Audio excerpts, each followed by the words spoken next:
অনেকে দেখবেন বিয়ে করেছে, আগের একটা বৈবাহিক জীবন আছে এবং সেটা কন্টিনিউ করছে, চলছে। আবার একটা মেয়েকে সুন্দর দেখতে লেগেছে, ভালো লেগেছে, তাকে বিয়ে করেছে। বেশিরভাগ ক্ষেত্রে মেয়েটার শিক্ষাগত যোগ্যতা কম হয়। চোর যে চুরি করে, আমি আগে বলেছিলাম তার ট্যালেন্ট আছে, যে ঠকায় চিটিংবাজ তার ট্যালেন্ট আছে। বুধ রাহু সংযোগে হয়, এখানে বুধ রাহু সংযোগ এবং শুক্র দ্বাদশ বা অষ্টমের ফল দিয়েছে মঙ্গলের নক্ষত্র, শনি বা বৃহস্পতির নক্ষত্র। এটাও এক ধরনের চুরি।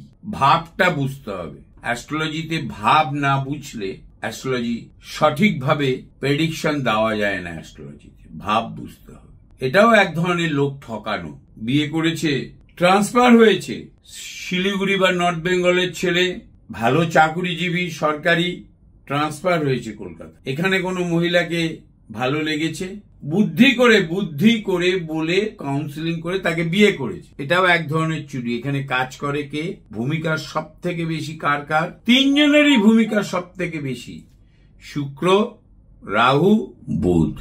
এই তিনজনের ভূমিকা সব থেকে বেশি।